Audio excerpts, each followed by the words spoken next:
വയറു നിറയെ ഭക്ഷണം കഴിച്ചു. അതിനുശേഷം മോഷണത്തിനിറങ്ങി. 3 വീടുകളിൽ കയറിയിട്ടും ഒന്നും കിട്ടിയില്ല. പിന്നെ ഒന്നും നോക്കിയില്ല. തൊട്ടടുത്തുള്ള വനിതാ ഹോസ്റ്റലിൽ കയറി ഉറങ്ങിക്കിടന്ന പെൺകുട്ടിയെ ബലാത്സംഗം ചെയ്തു. തലസ്ഥാനത്തെ അല്ല, കേരളക്കരയെ തന്നെ ഞെട്ടിച്ച കഴക്കൂട്ടത്തെ ബലാത്സംഗ കേസിലെ പ്രതിയുടെ അന്നേ ദിവസത്തെ കേരള പോലീസ് ഇങ്ങനെയാണ് പറഞ്ഞു വെക്കുന്നത്. ഇന്നലെ പിടികൂടിയ പ്രതി മധുര സ്വദേശിയായ ലോറി ഡ്രൈവർ ബെഞ്ചമിനെ പെൺകുട്ടി തിരിച്ചറിഞ്ഞു. ഇയാൾ സ്ഥിരം കുറ്റവാളിയാണെന്നും തെരുവിൽ ഉറങ്ങിക്കിടക്കുന്ന സ്ത്രീകളെ പോലും വെറുതെ വിടാതെ ഉപദ്രവിക്കൽ പതിവാണെന്നും കണ്ടെത്തി. ഇയാളെ കോടതിയിൽ ഹാജരാക്കി റിമാൻഡ് ചെയ്തു.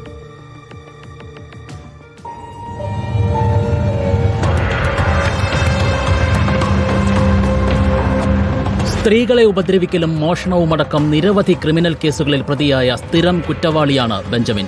മധുരയിൽ നിന്ന് തിരുവനന്തപുരത്തേക്കുള്ള മെഷീനുമായാണ് പ്രതി പുറപ്പെട്ടത്. വ്യാഴാഴ്ച വൈകുന്നേരത്തോടെ കഴക്കൂട്ടെത്തിയ ഇയാൾ ലോറിയിലെ സാധനങ്ങൾ ഇറക്കിയ ശേഷം വാഹനത്തിൽ കിടന്നുറങ്ങി. രാത്രിയിൽ സമീപ പ്രദേശങ്ങളിൽ മോഷണം നടത്തുകയായിരുന്നു ഉദ്ദേശം.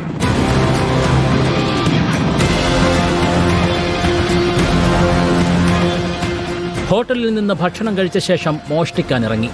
അതിക്രമം നടന്ന ഹോസ്റ്റലിന് സമീപത്തുള്ള 3 വീടുകളിൽ കയറിയെങ്കിലും കാര്യമായൊന്നും കിട്ടിയില്ല. ഹോസ്റ്റലിൽ കയറും മുൻപ് CCTVയിൽ വരാതിരിക്കാൻ ഒരു വീട്ടിൽ നിന്ന് കുടയെടുത്ത് മുഖം മറച്ചാണ് ഹോസ്റ്റലിൽ കയറിയത്. ഹോസ്റ്റലിൽ എത്തിയ ബെഞ്ചമിൻ മുറി തള്ളിത്തുറന്ന് ഉറങ്ങിക്കിടന്ന പെൺകുട്ടിയെ പീഡിപ്പിച്ചുവെന്നാണ് പോലീസ് പറയുന്നത്. പീഡനശേഷം പുലർച്ചെ ലോറിയുമായി സർവീസ് സെന്ററിലേക്ക് പോയി.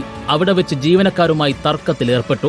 CCTV കേന്ദ്രീകരിച്ചുള്ള അന്വേഷണത്തിലൂടെ പോലീസ് സർവീസ് സെന്ററിലെത്തി. സർവീസ് സെന്ററിലെ CCTVയിൽ നിന്നുമാണ് ബെഞ്ചമിന്റെ മുഖം തിരിച്ചറിഞ്ഞത്.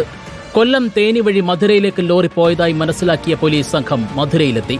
പ്രതിയെ കഴിഞ്ഞ ദിവസം കഴക്കൂട്ടം പോലീസും ഡാൻസ് ഓഫ് ടീമും ചേർന്ന് മധുരയിൽ നിന്ന് അതിസാഹസികമായി പിടികൂടി കഴക്കൂട്ടത്ത് എത്തിക്കുകയായിരുന്നു. വൈദ്യപരിശോധനയ്ക്ക് ശേഷം മജിസ്ട്രേറ്റിന് മുന്നിൽ ഹാജരാക്കി റിമാൻഡ് ചെയ്തു. കൂടുതൽ തെളിവെടുപ്പിനും ചോദ്യം ചെയ്യലിനുമായി പ്രതിയെ കസ്റ്റഡിയിൽ വാങ്ങും. റിപ്പോർട്ടർ, തിരുവനന്തപുരം.